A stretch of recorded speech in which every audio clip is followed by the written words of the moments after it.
Vemulawada urban మండలం అగ్రహారంలోని పాల డైరీని గురువారం రోజున అధికారులు సీజ్ చేశారు.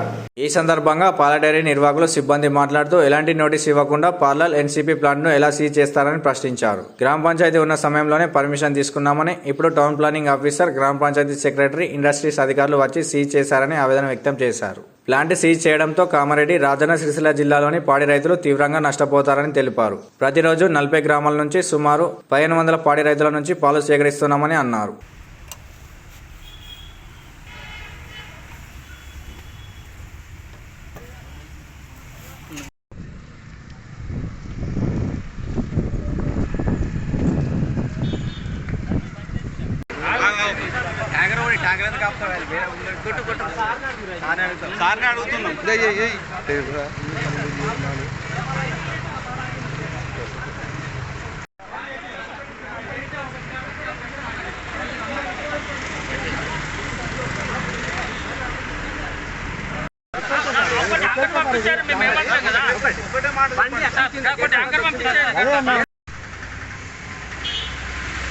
ఈరోజు మన అగ్రహారం పాల కేంద్రం నుంచి టౌన్ ప్లానింగ్ ఆఫీసరు మరియు గ్రామ పంచాయతీ సెక్రటరీ, డిపిఓ గారు, తర్వాత ఇండస్ట్రీస్ వాళ్ళు వచ్చి మీకు పర్మిషన్ లేదని ఎటువంటి నోటీస్ ఇవ్వకుండానే పార్లరు మరియు మన ఎంసీసీ కూడా ప్లాంట్ కూడా సీజ్ చేయడం జరిగింది.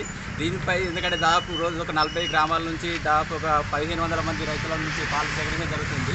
ఆ విధంగా ఇది ఎటువంటి నోటీస్ లేకుండా మాకు ఇవ్వడం కరెక్ట్ కాదు సార్. పర్మిషన్ లేదంటే ఆల్రెడీ మేము సువర్ణ ఫుడ్స్ ఇండస్ట్రీస్ నుంచి కూడా మేము కొన్నాము. దాని నుంచి గ్రామ పంచాయతీ కూడా పర్మిషన్ కూడా తీసుకున్నాం, బ్లూ ప్రింట్ కూడా ఇవ్వడం జరిగింది. ఆయన చెప్పినా కానీ కూడా ఎటువంటి నోటీస్ లేకుండా ఈరోజు సీజ్ చేయడం జరిగింది. ఇటువంటిది దాదాపు 40 గ్రామాల నుంచి దాదాపు ఒక 1500 మంది పాల ఉత్పత్తిదారులు పాలు సప్లై చేస్తుంది. ఇక్కడికి సాయంత్రం పాలు, రేపు మార్నింగ్ పాలు కూడా ఉండవు సార్. దానికి రైతులకు నష్టం జరుగుతుందన్నా కానీ ఇది స్థాపించి ఎన్ని సంవత్సరాలు అవుతుంది? ఇది 2003లో స్థాపించినాం.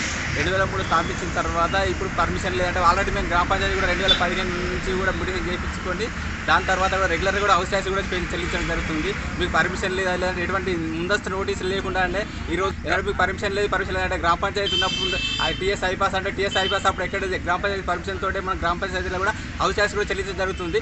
రైతులకు కూడా 1500 మంది పాలు రోజు ఒక 10,000 లీటర్ల పాలు సేకరించడం జరుగుతుంది. రైతుల పాలు కూడా నష్టం జరుగుతుంది. రాత్రి సేకరించిన పాలు, ఉదయం సేకరించిన పాలు కూడా ఇబ్బంది అవుతుందని తర్వాత కామారెడ్డి నుంచి కూడా 10,000 లీటర్ల ట్యాంక్ కూడా ఇక్కడ ట్యాంకర్ ద్వారా పాలు కన్వర్ పంపించడానికి రావడం జరిగింది. ట్యాంకులో కూడా పాలు ట్యాంకులో లోడ్ చేసిన తర్వాత కూడా బయటకి పర్మిషన్ కూడా ఇవ్వకుండా ఈరోజు తీవ్రంగా ఇది నష్టపరిహారం రైతులు ఇది ఎందుకంటే ప్రతిపక్షానికి కూడా కాదు, ఎందుకంటే ఇది రైతుల సంస్థ, రైతుల గురించి ఆలోచించే ప్రజాప్రభుత్వం ఉన్నారు. ఎక్కడ ప్రజాప్రభుత్వం ఉంటారు, రైతులకు కూడా అన్యాయం చేస్తున్నారు. కాబట్టి దీన్ని తీవ్రంగా ఖండిస్తున్నాను. దీనిపైన తగిన చర్యలు తీసుకోవాలని కూడా మేము డిమాండ్ చేస్తున్నాం.